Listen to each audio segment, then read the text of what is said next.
परमेश्वर अपने वचन के पढ़े सुने जाने पर अपनी आशीष दे। हमने पिछले अध्ययन में जो बातें देखी उसको भी हम थोड़ा समराइज़ कर लेंगे और इस पूरे अध्याय में जो प्रमुख विचार हैं उनको पहले इस पॉइंट में हम देख सकते हैं। सबसे पहली बात जो प्रेरित पौलुस यहाँ पर विश्वासियों को, फिलिप्पी के विश्वासियों को स्मरण दिलाता है वो ये है कि प्रभु में आनंदित रहो। ये अनेक बार वो बताता है और इसके विषय में हमने पिछले अध्ययन में सब देखा है। तो प्रभु में आनंदित रहो ये एक बहुत मेजर एक थीम है या एक बहुत मुख्य एक विचार है जो इस अध्याय में हम देख सकते हैं। हमने पिछले अध्ययन में इस बात को देखा था कि फिलिप्पी जब पौलुस जब इस बात को लिख रहा है तो वो कहाँ पर है? कारागृह में है, जेल में है, बहुत विषम परिस्थिति में है, प्रतिकूल परिस्थिति। मेरे ख्याल से कूलर ऑफ कर सकते, परंतु इसके बावजूद हम उसे बहुत ही आनंदित देखते हैं। और उसका कारण क्या है? उसका कारण यह है कि उसका आनंद परिस्थितियों पर निर्भर नहीं था। इस बात को हमने देखा था कि जब हमारा आनंद परिस्थितियों पर निर्भर नहीं रहता, जब प्रभु यीशु मसीह में हमारा आनंद होता है तो फिर वो आनंद हमसे कोई छीन नहीं सकता, कोई भी परिस्थिति हमारे उस आनंद को छीन नहीं सकती। तो इसलिए मेरे प्रिय भाइयों और बहनों, हमारे जीवन की परिस्थितियां सब बदलती रहेंगी। कभी अच्छा समय रहेगा, कभी प्रतिकूल परिस्थिति रहती, कभी बहुत चीज़ें बहुत स्मूथली चल रही होती हैं, अच्छी तरह से चल रही होती, कई बार बहुत रास्ता बहुत उबड़ खाबड़ नज़र आता है, कई बार चुनौतियां रहती है। सब क्या करना है इस समय पर? हमें इस बात को याद रखना है कि हमारा आनंद या हमारी शांति जो है वो परिस्थितियों के ऊपर नहीं होना चाहिए निर्भर। यदि ऐसा होगा तो हमारा मन भी हमेशा डामाडोल और बेचैन रहेगा। परंतु यदि प्रभु में हम अपने आनंद को ढूंढ रहे हैं तो इन सारी परिस्थितियों में बड़ी शांति के साथ हम उसका सामना कर पाएंगे, आनंद के साथ उसका सामना कर पाएंगे। तो पहला विचार यह है कि प्रभु में आनंदित रहो। प्रमुख विचारों में से बहुत सारी चीज़ें हमने देखी, परंतु जो मेन जो थॉट्स हैं। दूसरी बात, तुम्हारी कोमलता सब मनुष्यों पर प्रकट हो। अब जब हम इस संसार में रहते हैं, जब हम कलीसिया में एक दूसरे के साथ जब हम मिलते हैं, व्यवहार करते हैं, तो बहुत ही स्वाभाविक है कि हम सब अलग अलग व्यक्तित्व के लोग हैं।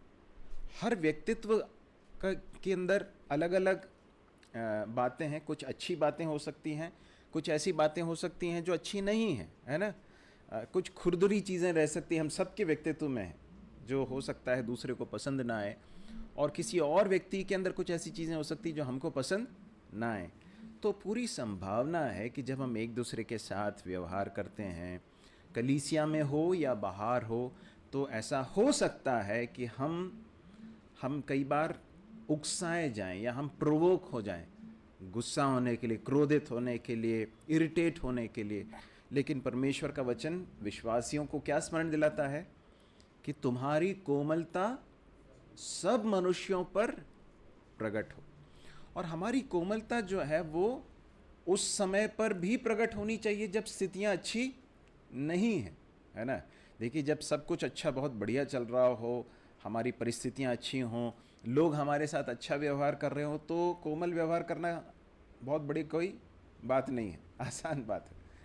परंतु यदि हमारी परिस्थितियां अच्छी नहीं हैं, है ना, सारी चीज़ें हमारे विरुद्ध चल रही हैं, आर्थिक समस्याएं हैं या शारीरिक तकलीफ़ें हैं, तो बहुत जल्दी इरिटेट हो सकते हैं। या यदि संबंधों में तकलीफ़ें तो इरिटेट हो सकते हैं, और हम कई बार कोमल होने के बजाय कठोर हो सकते हैं। There are chances that we can become gentle. के का उल्टा क्या है? अंग्रेजी में क्या कहते हैं? हार्श।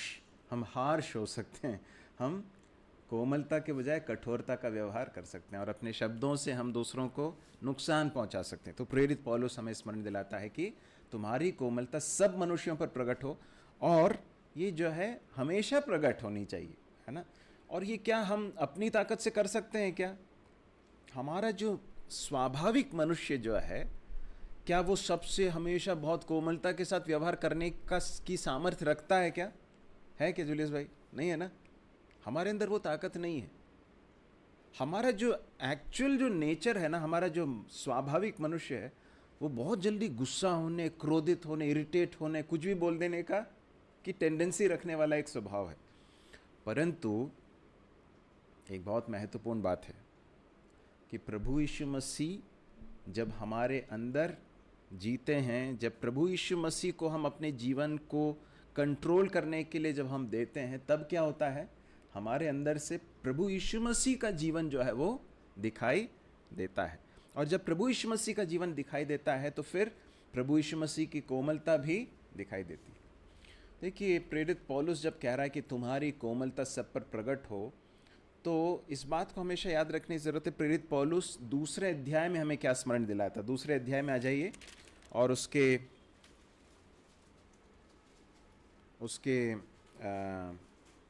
5 से लेकर 8 तक पढ़ लीजिए।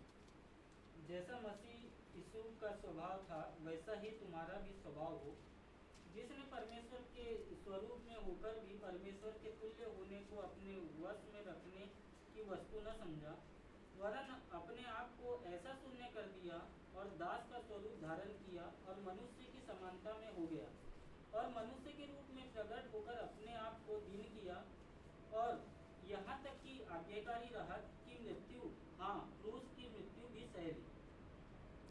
प्रभु यीशु मसीह का स्वभाव कैसा था, उसके विषय में प्रेरित पौलुस यहाँ हमें स्मरण दिलाता है।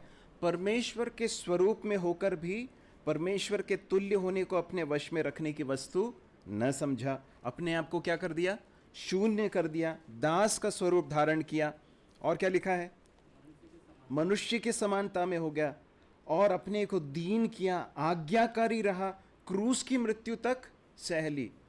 और ये सब बातें बताने के पहले क्या बता रहा है? 5वें पद में प्रेरित पौलुस क्या बोल रहा है? जैसा मसीह यीशु का स्वभाव था वैसा ही तुम्हारा भी स्वभाव। प्रभु यीशु मसीह का ये जो जीवन है, जब हमारे अंदर से जब बाहर निकलेगा, तब हम दूसरों के साथ कोमलता का व्यवहार कर पाएंगे। जितना हम अपने आप को प्रभु यीशु मसीह के प्रभुता के लिए देंगे, है ना, रोज प्रभु के साथ के निकट सहभागिता में चल रहे होंगे, तब हमारे शब्द, हमारे व्यवहार में क्या दिखाई देगा? प्रभु यीशु मसीह का स्वभाव दिखाई देगा, प्रभु यीशु मसीह की कोमलता दिखाई देगी। हम सब जो हैं, जब अपने जीवन को ईमानदारी से देखें तो हम इस बात को समझ सकते हैं कि हमने कभी ना कभी जो है अपने शब्दों से, अपने व्यवहार से दूसरों को क्या किया है, चोट पहुंचाई है। सही है कि नहीं? हम ईमानदारी से, हम सब के सब इस बात में दोषी हैं। लेकिन परमेश्वर के अनुग्रह से प्रभु यीशु मसीह का ये जो स्वभाव है जब हमारे अंदर से दिखाई देता है, तो क्या होता है? प्रभु की कोमलता भी हमारे जीवन से दिखाई देगी। इसलिए बहुत ज़रूरी है कि हम प्रभु यीशु मसीह की प्रभुता में जिएं, ताकि प्रभु की कोमलता जो है, प्रभु यीशु मसीह का जो स्वभाव है और वो कोमलता जो है सब मनुष्यों पर प्रकट हो। तीसरा मुख्य विचार है, किसी भी बात की चिंता मत करो, सब बातों को प्रार्थना में धन्यवाद के साथ प्रभु के सन्मुख प्रस्तुत करो। तो तीसरी बात वो कहता है कि किसी भी बात की चिंता मत करो। इस सांसारिक जीवन में बहुत से अवसर आएंगे जब हम चिंता करने की अवस्थाएं आएंगी, है ना। चिंता जो है मानुषिक जीवन के अंदर बहुत ही एक सहज बात है, बहुत ही स्वाभाविक बात है। प्रेरित पौलुस क्या कहता है? चिंता करने के बजाय, चिंता कर के जो है घुलने के बजाय क्या करो? जब चिंताएं आती हैं, जब चिंता आती है तो क्या करो? उसको किसको दे दो? प्रभु को दे दो, है ना। अपनी सारी चिंताएं उस पर डाल दो, क्योंकि उससे तुम्हारा ध्यान है। देखिए, प्रार्थना जो है वो क्या है मालूम है? वास्तव में प्रार्थना अपना बोझ परमेश्वर के सामने उंडेल देना है। It is an outpouring of our burden before the Lord. तो जब हम अपने हृदय को परमेश्वर के सामने उंडेल देते हैं, प्रभु से कहते हैं, प्रभु मेरे हृदय में ये बड़ा बोझ है, मैं आपके सामने ला रहा हूँ, तो क्या हो रहा है? हम अपने बोझ को, अपनी चिंता को किसके पास ला रहे हैं? परमेश्वर के पास लाते हैं। जब चिंता आ सकती है तो हम दो काम कर सकते हैं। हम चिंताओं में डूबकर उसी के बारे में सोचते सोचते रहकर हम अपने आप को परेशान कर सकते हैं, या फिर हम अपनी परेशानियों को, चिंताओं को किसके पास ला सकते हैं? परमेश्वर के पास ला सकते हैं। आप जानते हैं परमेश्वर के पास जब लाते हैं तो क्या होता है? हमने क्या पढ़ा था यहाँ पर? तब परमेश्वर की शांति जो सारी समझ से परे है, तुम्हारे हृदयों को और तुम्हारे विचारों को मसीह यीशु में सुरक्षित रखेगी, अर्थात तुम परमेश्वर की शांति पाओगे। हमने पिछले दिनों हन्ना के विषय में देखा था, याद है आपको? कुछ समय पहले हन्ना के विषय में जब हमने देखा था, हन्ना जो है, सॉरी मैंने शायद यहाँ नहीं, हम एक दूसरे परिवार में जब बाइबल स्टडी ले रहे थे तो पहला शमूएल में से उस बात को देखा था। तो हन्ना बहुत चिंता से, बहुत तकलीफ़ से भरी हुए एक ज़िंदगी जी रही थी। उसकी संतान नहीं थी, उसकी सौत उसको बहुत परेशान करती थी। तो वो परमेश्वर के पास जाती है और परमेश्वर से प्रार्थना करती है, बहुत रो रो कर प्रार्थना करती है। और वहाँ पहला शमूएल में ऐसा लिखा है कि उसने प्रार्थना की और उसके बाद फिर उसका चेहरा जो है उदास नहीं रहा। क्यों ऐसा हुआ मालूम है? क्योंकि अपनी चिंताओं को उसने कहाँ पर डाला? सही स्थान पर डाला। चिंताओं को यदि हम अपने ऊपर लेकर चलेंगे ना, तो बहुत संभावना है कि हम दूसरों के ऊपर इरिटेट होंगे, गुस्सा होंगे, या आप खुद को परेशान करेंगे, दुखी होंगे, अपने शरीर को तकलीफ देंगे। परंतु जब हम प्रभु के पास लाते हैं तो we will experience a lot of freedom and peace, है ना? परमेश्वर की शांति, स्वतंत्रता को हम अनुभव कर पाएंगे। चौथा विचार, अपने वैचारिक जीवन को सबसे उत्तम और पवित्र बनाए रखो। पांचवा विचार, सभी परिस्थितियों में संतुष्ट रहो, जिसके विषय में प्रेरित भाई रॉबी ने एक सुंदर जो है एक सत्र लिया था, यदि आपको ध्यान हो, चौथे अध्याय में से लिया था। संतुष्ट, प्रभु यीशु मसीह में संतुष्टि का जीवन, इसके विषय में बताया था। तो वो पांचवा विचार है। छठवां विचार है, परमेश्वर के सेवा कार्य में प्रत्येक विश्वासी की सहभागिता बहुत ही महत्वपूर्ण है। अब हम इसके चौथे पॉइंट जो है वहां से हम आगे बढ़ने वाले हैं। तो हम पद 8 में आएंगे। निकाल लें पद 8, क्या लिखा है, पढ़ें उसे। निदान हे भाइयों, जो जो बातें सत्य है और जो जो बातें आदरणीय है और जो जो बातें उचित है और जो जो बातें पवित्र है और जो जो बातें सुहावनी हैं और जो जो बातें मन भावनी हैं, निदान जो जो सद्गुण और प्रशंसा की बातें हैं, उन्हीं पर ध्यान लगाया करो।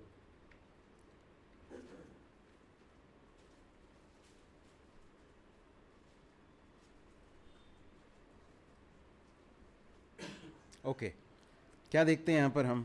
प्रेरित पौलुस कुछ बात बता रहा है जो हमारे मसीह जीवन में बहुत बहुत महत्वपूर्ण है। क्या बता रहा है? कुछ बातें हैं जिनके बारे में हमें विचार करना है, या फिर हमारा वैचारिक जीवन, हमारा थॉट लाइफ कैसा होना चाहिए। अब देखिए, हमारा वैचारिक जीवन बहुत महत्वपूर्ण है। यदि हम सोचते हैं कि हम अपने वैचारिक जीवन में हम क्या सोचते हैं, वो दूसरों को कोई नुकसान नहीं पहुंचा रहा है, मैं किसी से अगर कुछ बुरा व्यवहार नहीं कर रहा, मैं कुछ अपने मन में सोच रहा हूं, तो क्या फ़र्क पड़ता है?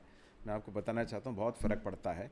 परमेश्वर का वचन बताता है कि हमारा वैचारिक जीवन, हमारा जो थॉट लाइफ है, वो हमारे आत्मिक जीवन का या हमारे आत्मिकता का क्या है?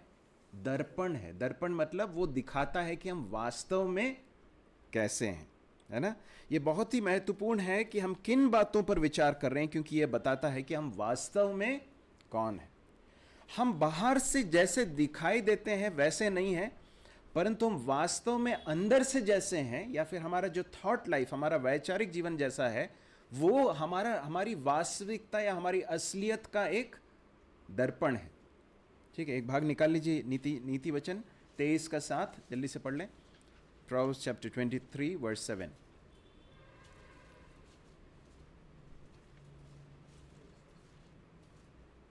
क्योंकि जैसा वह अपने मन में विचार करता है वैसा वह आप है, हाँ, वह तुझसे ठीक है। जैसा वो मन में विचार करता है वैसा वह आप है। इसका मतलब क्या है? इसका मतलब यह है कि हम अपने वैचारिक जीवन को यदि हम शुद्ध नहीं रखते हैं, पवित्र नहीं रखते हैं, सही चीज़ों पर हमारा मन यदि नहीं लगा हुआ है, तो ये हमें अंदर से क्या कर रहा है? करप्ट कर रहा है, भ्रष्ट कर रहा है, और ये अंततः हमारे व्यवहार में कहीं ना कहीं दिखाई देगा। जो मन में हम सोचते हैं वो हम आप हैं, मतलब वो हमें बना रहा है, that is making us into a person, है ना? तो इसलिए अपने वैचारिक जीवन को शुद्ध बनाए रखना बहुत ज़रूरी। देखिए, हमारा मन जो है ना, एक तरह की रणभूमि है या एक युद्ध भूमि है। शैतान इस बात को अच्छी तरह से जानता है कि मनुष्य का मन जो है वो बहुत ताकतवर है। हम मन से जो है बहुत तेजी के साथ एक स्थान से दूसरे स्थान पर पहुंच जाते हैं। हम बहुत तेजी से अपने मन से बहुत सारे विचारों को जो वास्तव में नहीं हो रही हैं उन्हें हम एक वास्तविक चीज में होते हुए हम कल्पना कर सकते हैं ना। ये मन की जो कल्पनाएं हैं बहुत ताकतवर हैं। इसलिए प्रेरित पौलुस इस बात को बता रहा है कि हमारे मन को शुद्ध रखना, पवित्र रखना, सही चीज़ों के ऊपर फोकस करना बहुत ही ज़रूरी है। क्यों? क्योंकि मन वो स्थान है जहाँ पर हमारे आत्मिक जीवन, ध्यान से सुनिए, मन वो स्थान है, मन वो रणभूमि है या युद्ध भूमि है जहाँ पर हमारी आत्मिक जीवन की लड़ाई लड़ी जाती है। जहाँ पर आत्मिक जीवन की लड़ाई या तो जीती जाती है या फिर हारी जाती है। समझ रहे हैं आप? We can win battles or we can lose battles in our thought life, and that is going to make us into the person that we become. ये बहुत बहुत महत्वपूर्ण है। अब जरा देखिए 7वां पद और 8 के बीच में एक संबंध है। क्या है? 7वें पद में हमने क्या देखा था? तब परमेश्वर की शांति जो सारी समझ से परे है तुम्हारे हृदय और तुम्हारे विचारों को मसीह यीशु में सुरक्षित रखेगी। क्या बोल रहा था पौलुस? ये बता रहा था, ध्यान से सुनिए इस बात को। वो ये कह रहा था, जब तुम प्रार्थना करोगे, है ना, अपनी चिंताओं को प्रभु के पास लाओगे, अपने निवेदनों को प्रभु के पास धन्यवाद के साथ लाओगे, तो क्या होगा? तुम्हारे मन को, तुम्हारे विचारों को परमेश्वर की शांति क्या करेगी? सुरक्षित रखेगी, है ना। परमेश्वर वो कार्य को करेगा। क्या करेगा? तुम्हारे विचारों को, तुम्हारे मन को क्या करेगा? हृदय को सुरक्षित रखेगा। अब प्रेरित पौलुस उसके एक दूसरे पक्ष को बता रहा है। 8वें पद में क्या बता रहा है? तुम्हें भी कुछ करने की जरूरत है। तुम्हें करने की जरूरत है। क्या करना है? तुम्हें अपने मन को सही बातों के ऊपर लगाना है। क्या बातें हैं वहां पर? क्या क्या लिखी हैं? क्या लिखा है? जो बातें सत्य हैं, आदरणीय हैं, उचित हैं, पवित्र हैं, सुहावनी है, मनभावनी है, सद्गुण और प्रशंसा की बातें हैं, उन पर ध्यान लगाया करो। जल्दी से कुछ रेफरेंसेस हम जल्दी पढ़ेंगे। भजन 139, 23 और 24, उसके बाद 51 का 6 और 10, दूसरा कुरिन्थियों 10 का 5 और रोमियो 12 का 2। महत्वपूर्ण पद हैं, इसलिए जल्दी जल्दी करके एक एक करके हम पढ़ेंगे। भजन 139, कोई और बाकी रेफरेंसेस भी निकाल कर रखें, पढ़ें जल्दी से। ईश्वर मुझे जांच कर जान ले, मुझे जांच कर जान ले, मुझे परख कर मेरी चिंताओं को जान ले, मेरी चिंताओं को जान ले, और देख कि मुझ में कोई बुरी चाल। लेकिन ठीक है, काफ़ी है। परमेश्वर से दाऊद प्रार्थना कर रहा है, भजन करता कह रहा है, प्रभु मुझे जांच कर जान ले, मेरी चिंताओं को, मतलब मेरे विचारों को प्रभु क्या कर? जांच कर जान ले, और देख कि मुझ में कोई बुरी चाल है। ये बुरी चाल कहां से आती है? विचारों से आती है, वहां से आरंभ होता है। फिर 51 का 6 और 10, भजन 51 का 6 और 10 जल्दी पढ़ें। देख तू कहां, किससे प्रसन्न होता है? हृदय की सच्चाई से प्रसन्न होता। मतलब परमेश्वर को सबसे ज्यादा किस में इंटरेस्ट है? हम बाहर से जैसे बिहेव कर रहे हैं उससे कहीं अधिक बढ़कर हमारे मन के अंदर किस तरह के विचार हैं, इस बात में परमेश्वर को बहुत रुचि है। परमेश्वर वहां हृदय की क्या देखना चाहता है? हृदय में सच्चाई को ढूंढ रहा है। फिर आगे क्या लिखा है? और मेरे मन ही में ज्ञान सिखाए। मेरे मन में, मतलब ये मन, विचार, ये बहुत महत्वपूर्ण है। आगे बढ़े, दूसरा कुरिन्थियों 10 का 5। सो हम कल्पनाओं को और हर एक ऊंची बात को जो परमेश्वर की पहचान के विरोध में उठती है खंडन करते हैं, और हर एक भावना को कैद करके मसीह का आज्ञाकारी बना देते हैं। तो पौलुस कहता है हर भावना को और हर कल्पना को क्या करते हैं? कैद करते हैं। मतलब हर इमोशन को और हर विचार को क्या करते हैं? हम आज्ञाकारी बनाते हैं। जब एक विचार आता है मेरे मन में, तो मुझे हमेशा इस बात को सोचने की जरूरत है कि विचार आ कहां से रहा है?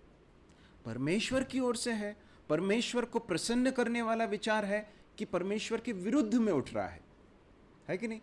सही है कि नहीं?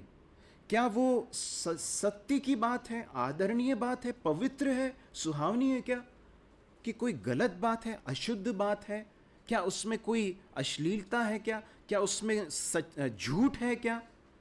तो हर विचार को इस तरह से मसीह का आज्ञाकारी, यदि वो विचार परमेश्वर के वचन के खिलाफ है, परमेश्वर के खिलाफ है, तो क्या करना है फिर?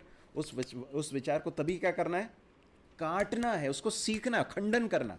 यही है जो पौलुस बता रहा है। रोमियो 12:2 पढ़ें। और इस संसार के सदृश ना बनो, संसार के सदृश न बनो। परंतु तुम्हारी बुद्धि के नए हो जाने से हाँ, तुम्हारा चाल चलन भी बदल वेरी गुड। तुम्हारी बुद्धि के या तुम्हारे मन के नए हो जाने से तुम्हारा क्या बदल जाए? चाल चलन।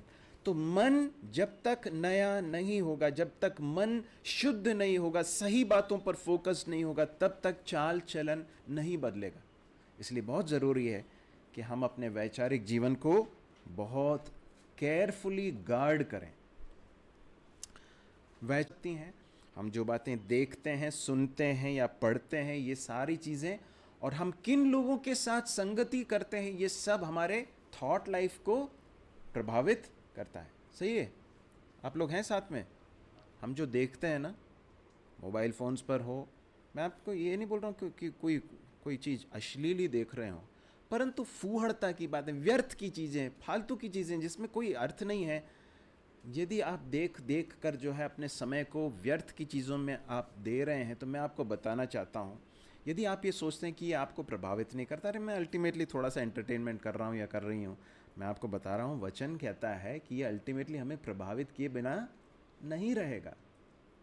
तो इसलिए जो बातें हम देख रहे हैं, जिन बातों को हम सुन रहे हैं, ध्यान से सुनिए इस बात को, जिन बातों को सुन रहे हैं, किस तरह के गीत हम सुनते हैं, उसमें क्या सिखाया जा रहा है, क्या संदेश है जो दिया जा रहा है, हम अपने टेलीविजन पे या मोबाइल फोन्स पर क्या देख रहे हैं, उसमें क्या संदेश दिया जा रहा है ना। कई बार झूठ परोसा जाता है, मतलब झूठ मतलब परमेश्वर के वचन के खिलाफ चीज़ें। उदाहरण के लिए कई बार टेलीविज़न के बहुत सारे जो सीरियल्स रहते हैं या जो शोज़ रहते हैं, उसमें फूहड़ता को, अश्लीलता को, या क्या बोलना चाहिए, इलेजिटिमेट रिलेशनशिप्स, मतलब अवैध संबंधों को, क्या बोलते हैं, विवाहेतर संबंधों को, मतलब विवाह के अलावा एक वैवाहित व्यक्ति वो किसी और व्यक्ति के पत्नी के साथ या किसी स्त्री के साथ जो है वो फ्लर्ट कर रहा है, इस तरह की चीज़ों को परमेश्वर का वचन जब बहुत घृणास्पद पाप के रूप में देखता है, बहुत सारे शोज़, बहुत सारी चीज़ें जो हम मोबाइल में देखते हैं या टेलीविज़न पे देखते हैं, वो सब बहुत सामान्य रूप से दिखाई जाती हैं। लोगों को लगता है कि हाँ दिस इज़ नॉर्मल। तो जब हम इन चीज़ों के लिए अपने आप को एक्सपोज करते हैं, ध्यान से सुनिए इस बात को, तो क्या हो रहा है मालूम है? हम इस वचन के खिलाफ चल रहे हैं। कौन सा वचन? जो बातें सत्य हैं, आदरणीय हैं, उचित हैं, पवित्र हैं, सुहावनी हैं, मनभावनी हैं, सद्गुण और प्रशंसा की बातें, उन पर ध्यान लगाया करो। आप नहीं कर रहे हैं, यदि आप ऐसा कर रहे हैं तो, समझ रहे हैं? इसलिए बहुत ज़रूरी है कि हम किन बातों को देख रहे हैं, किन बातों को सुन रहे हैं, किन लोगों के साथ संगति कर रहे हैं, हमारी संगति किन लोगों के साथ। अब देखिए, इसका मतलब ये नहीं कि संसार के लोगों के साथ हम उठेंगे बैठेंगे, नहीं, परंतु हमारा क्लोज फेलोशिप, हमारा जो सबसे निकटतम हमारी जो संगति है, वो यदि ऐसे लोगों के साथ है जिन्हें परमेश्वर के वचन के खिलाफ जो चलते हैं, जो इन सारी चीज़ों का मखौल उड़ाते हैं, जो अशुद्धता में अपने जीवन को व्यतीत करते हैं, जिनके लिए ये चीज़ें कोई मायने नहीं रखती, मैं आपको बता रहा हूँ, उसका प्रभाव आपके ऊपर बिना पड़े नहीं रहेगा।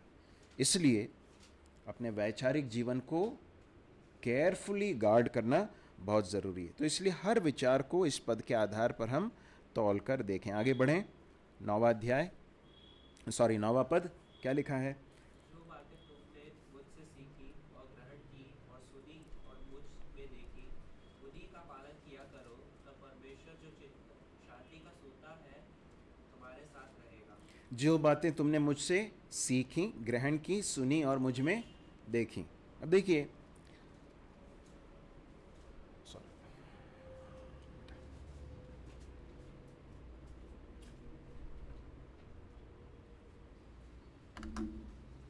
शिक्षा और जीवन, इन दोनों का आपस में जो संबंध है बहुत ही गहरा है।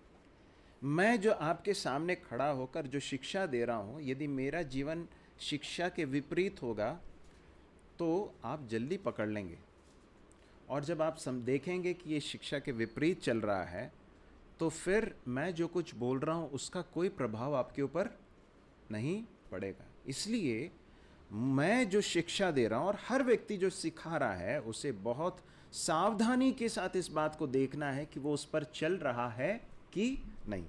पौलुस क्या कह रहा है? जो बातें मुझसे सीखी, सुनी और फिर क्या कहता, मुझ में देखी, मतलब you saw them at work in my life. तुमने इन चीज़ों को जिन्हें मैं तुम्हें सिखा रहा था, जो तुमने मुझसे सुनी है, तुमने मेरे अंदर भी उन बातों को देखा। You saw that at work in my life, I was practising it. मैं उन चीज़ों पर चल रहा था। तो शिक्षा देने वाला शिक्षा पर चलना बहुत ज़रूरी है, साथ में जो सीख रहा है उसे भी सीखना, सिर्फ सीखना पर्याप्त नहीं, परंतु उसके अनुसार चलना भी बहुत ज़रूरी है। क्या क्या कहता है? मुझ में देखी, उन्हीं का पालन किया करो। है ना? सही है कि नहीं? आप लोग सब हैं साथ में?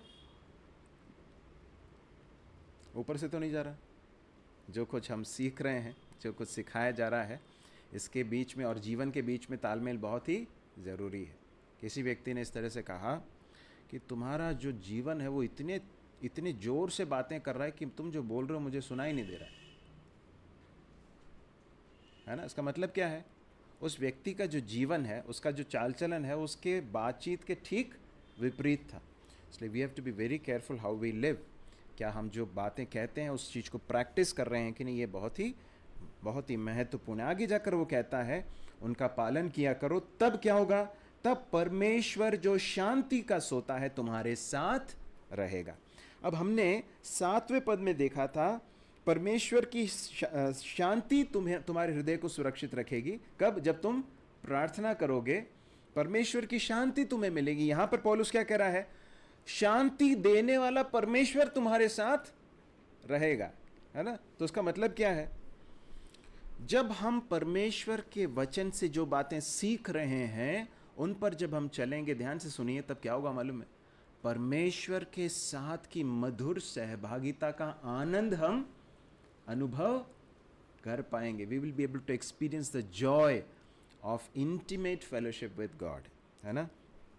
वो गीत है ना, आज्ञा मान के और विश्वास करके ही आनंदित ख्रिस्त में होंगे, बस एक राह है यही, trust and obey, for there is no other way to be happy in Jesus but to trust and ओबे।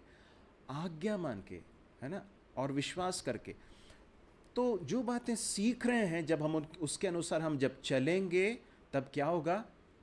परमेश्वर के इस आनंद को, परमेश्वर के साथ की सहभागिता के आनंद को हम एक्सपीरियंस से जान पाएंगे, अनुभव से जान पाएंगे। अब 10 से लेकर 23 तक के पदों में जो बातें हमने देखी उनको जरा हम एक एक करके देखने की कोशिश करेंगे। पहली बात, प्रेरित पौलुस यहाँ पर बताता है प्रत्येक परिस्थिति में संतुष्ट रहने का रहस्य। अब चूंकि भाई रॉबी ने इसे बहुत विस्तार से बताया, इसलिए मैं उन सारी चीज़ों में बहुत ज़्यादा नहीं जाने वाला, है ना? उन्होंने बहुत सारी चीज़ें बताई इस संदर्भ में, लेकिन हमने जो बातें देखी वो यह है, प्रेरित पौलुस ने इस बात को समझ लिया था कि मसीह जीवन में सबसे अगर प्रेशियस, कीमती कोई चीज़ है तो वो क्या है मालूम? संतुष्ट रहना। तिमुथियुस के पत्री में प्रेरित पौलुस कहता है, godliness with contentment is a great gain.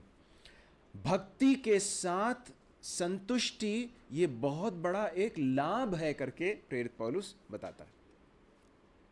तो प्रेरित पौलुस कहता है मैं प्रत्येक परिस्थिति में संतुष्ट रहने का रहस्य मैंने सीखा है। मतलब जब मेरे पास बहुत रहता है ना, मेरी आवश्यकताओं से बढ़कर रहता है, तो भी मैं आनंदित हूँ। यदि मेरे पास तंगी का अनुभव है, मतलब मेरे पास कम है, जो आवश्यकताएं हैं मेरी पूरी नहीं हो पा रही हैं, तब भी मैं संतुष्ट हूँ, मैं आनंदित हूँ। क्यों? क्योंकि मेरी संतुष्टि और मेरा आनंद जो है भौतिक वस्तुओं से नहीं आता है, परंतु प्रभु यीशु मसीह से आता है, जो मेरी आवश्यकताओं को जानता है। अब आगे जाकर हम उससे संबंधित कुछ और चीज़ों को देखेंगे। अब देखिए, एक बहुत महत्वपूर्ण बात बताकर आगे बढ़ना चाहता हूँ। इस संसार में वर्तमान में पहले से भी रहे हैं, लेकिन अनेक लोग हैं जो इस तरह से सिखाते हैं, प्रभु यीशु मसीह के पास आओ तो तुम्हारी सारी आर्थिक समस्याएं खत्म हो जाएंगी, और तुम्हें जो है, ऐसे भी कुछ लोगों को सुना है कि तुम जो है, तुम्हें परमेश्वर इन दिनों में बहुत बड़ी आशीष देने वाला है, तुम्हें 3 लाख का फ़ायदा होने वाला है, तुम्हें जो अभी बहुत बड़ा तुम्हारा कुछ कुछ आर्थिक फ़ायदा होने वाला है। मैं आपको बताना चाहता हूँ, ये सब झूठी शिक्षाएं हैं। इस तरह की चीज़ों के फेर में कभी पढ़ना मत। ये परमेश्वर के वचन की खरी शिक्षा नहीं है। क्योंकि यदि ऐसा होता, और वो लोग सिखाते हैं कि देखिए आर्थिक तंगी में रहना परमेश्वर की इच्छा नहीं है आपके लिए, परमेश्वर चाहता है कि आप धनी रहें, और उसके पीछे उनके बहुत सारे स्वार्थ के विचार रहते हैं। वो लोग कहते हैं कि हमें दो तो परमेश्वर आपको देगा, हमें दो तो परमेश्वर आपको देगा। और बहुत सारा आपने देखा कि इस तरह के जो प्रचारक हैं, उनके यूट्यूब वीडियोस में भी जो है उनके जो है टिकर में हमेशा चलता रहता है कि फ़लाने नंबर पर आप भेज सकते हैं, या QR कोड जो है वहाँ पर लगा रहता है। इन्होंने परमेश्वर के सेवा के कार्य को धन अर्जित करने का एक माध्यम बना डाला है। पौलुस क्या कह रहा मालूम है? मेरे जीवन में आर्थिक तंगी का समय रहा है, तो परमेश्वर इस बात की अनुमति विश्वासियों के जीवन में देते हैं। यदि हम आर्थिक तंगी में से होकर गुजरते हैं तो हमें आश्चर्य करने की जरूरत नहीं है। परमेश्वर के बड़े बड़े भक्त लोगों ने अनुभव किया है। एलिया ने अनुभव किया, क्या किया है ना? तो और परमेश्वर के कई सारे भक्त लोगों ने अनुभव किया है, तो उसमें कोई बुरी बात नहीं है।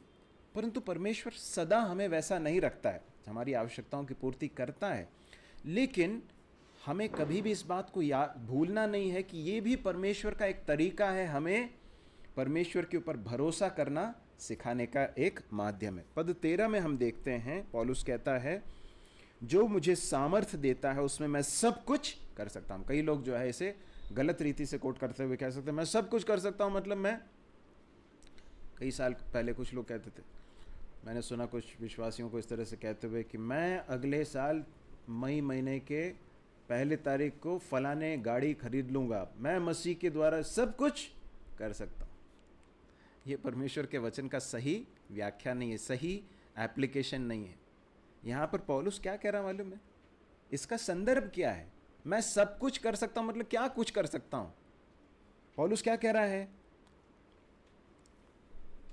12वें पद में क्या लिखा है? दीन होना जानता हूं, बढ़ना जानता हूं, सब दशाओं में तृप्त होना, भूखा रहना, बढ़ना घटना सीखा है।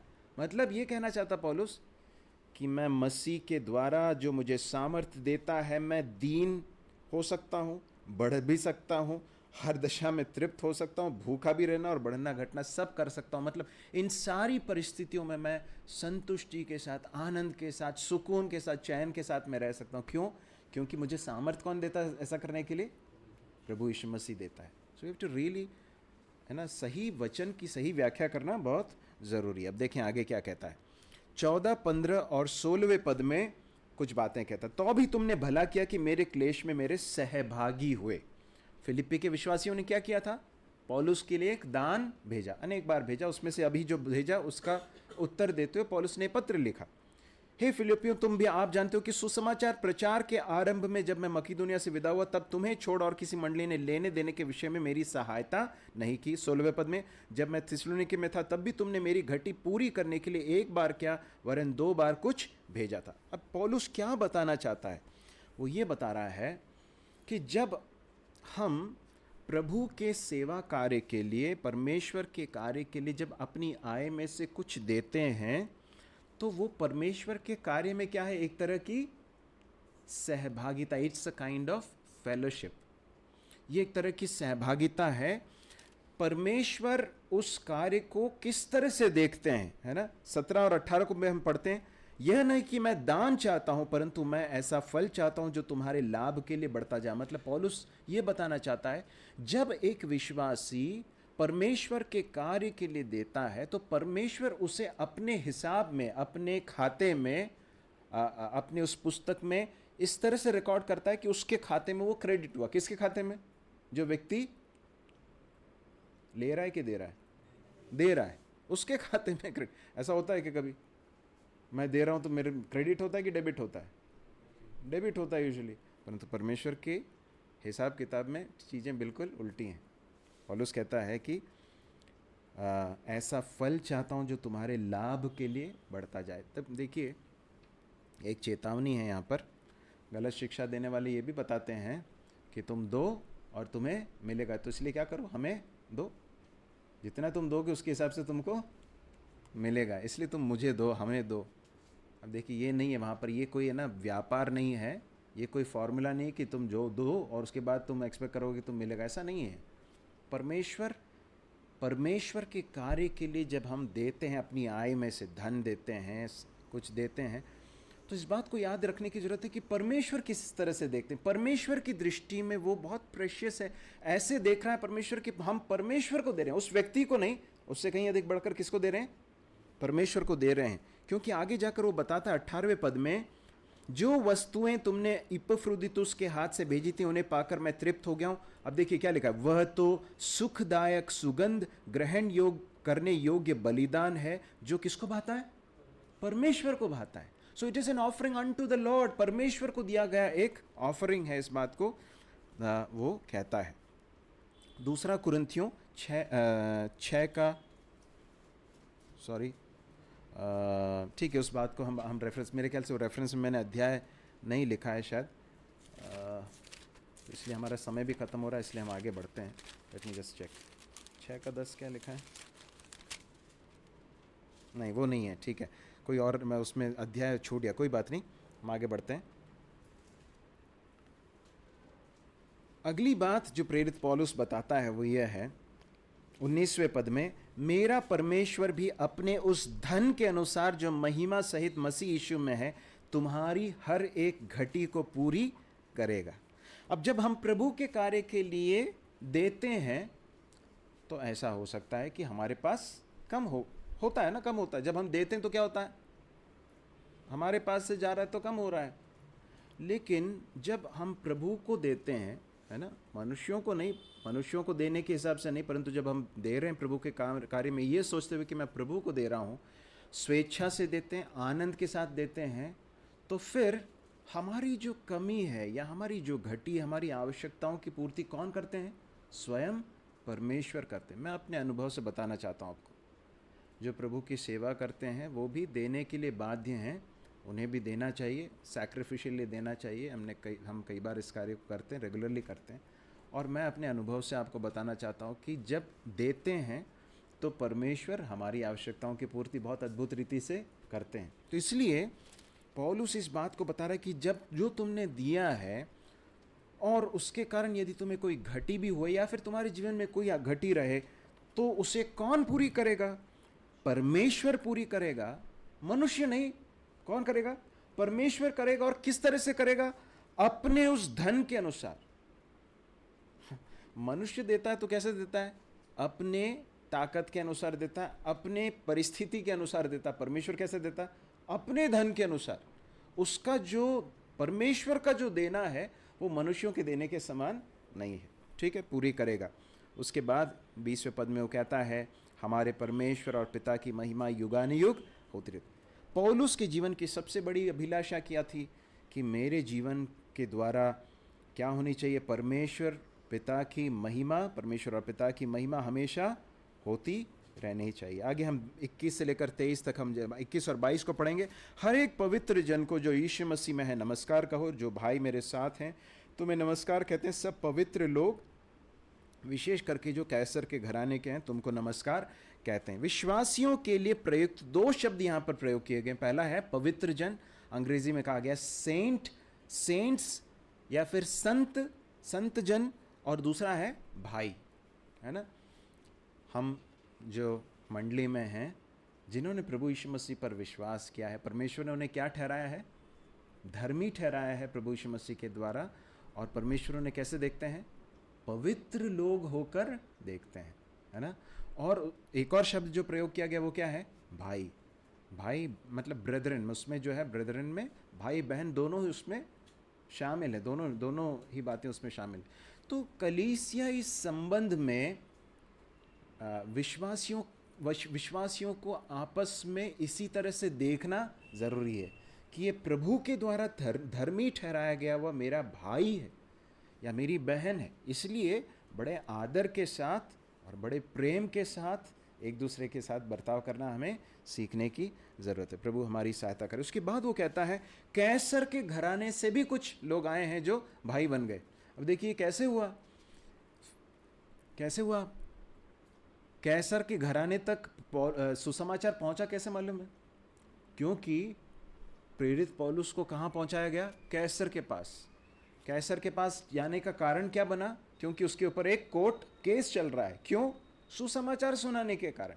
अल्टीमेटली वो सीजर के यहाँ पर उसको अपील किया, उसने किया, वो कैसर के यहाँ पर पहुँचा और वो जेल में पहुँचाया गया। उस जेल में कई लोग थे जो कैसर के घराने के लोग रहे होंगे, जो ऑफिशियल्स रहे होंगे या सैनिक लोग रहे होंगे, उसके घराने के बहुत सारे लोग रहे होंगे। जो भी है, सुसमाचार उनके पास पहुंचा और सुसमाचार के द्वारा वो लोग उद्धार पा लिए।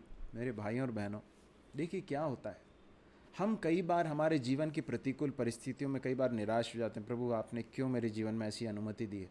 प्रेरित पौलुस कहता है मैं गया, इसलिए फिर पहले के अध्याय में वो कहता है जो मेरे साथ घटा वो अच्छा हुआ, सुसमाचार की बढ़ती के लिए हुआ। क्योंकि मेरे बंदीगृह में जाने के कारण सुसमाचार कहाँ पहुंच गया? कैसर के घराने तक पहुंच गया, है ना? कैसर के घराने तक पहुंच गया। और इसलिए जो है सुसमाचार की ताकत बहुत बड़ी होती है। इसलिए यदि लोग सुसमाचार के कारण यदि हमें सताते हैं, परेशान करते हैं और हमें दुख देते हैं, तो कभी हमें इस बात से हियाव खोने की ज़रूरत नहीं है, निराश होने की ज़रूरत नहीं। सुसमाचार को कभी कोई बांध कर नहीं रख सकता। मनुष्यों को बांध कर रख सकता है, परंतु सुसमाचार can not be, you can not bind the gospel, you can bind man. आप मनुष्यों को बांध सकते हैं, लेकिन सुसमाचार को कभी भी बांध कर नहीं रख सकते। वो एक तरह का एक विस्फोट लाता है, लोगों के जीवनों को बदल देता है, परिवर्तित कर देता है। अंत में 23वें पद में कहता, हमारे प्रभु यीशु मसीह का अनुग्रह तुम्हारी आत्मा के साथ रहे। मसीह जीवन का आरंभ और मसीह जीवन का हर पल कैसे जिया जा सकता है? परमेश्वर के अनुग्रह से ही जिया जा सकता है। इस बात को पौलुस ने समझा था, अपनी सामर्थ्य से नहीं, परंतु सिर्फ और सिर्फ परमेश्वर के अनुग्रह से। परमेश्वर इस वचन के ऊपर अपनी आशीष दे। हमने जो बातें सीखी हैं उन पर विचार करें, प्रार्थना करें अपने मन में, और जिन बातों को परमेश्वर ने आपके मन पर अंकित किए, विशेषकर अपने वैचारिक जीवन के बारे में हमने जो बातें देखी, हमारे सहभागिता, सुसमाचार के सहभागिता के बारे में जो बातें देखी, जो बातें भी, मैं नहीं जानता परमेश्वर ने किस बात को आपके मन पर अंकित किया, लेकिन जो भी परमेश्वर ने आपसे बातें की है उसके बारे में ज़रूर सोचें और परमेश्वर के सामने एक कमिटमेंट में आएँ। प्रभु हमारी सहायता करे। प्रभु के नाम की महिमा हमेशा होती रहे। कोई भी भाई प्रार्थना करके समाप्त करें।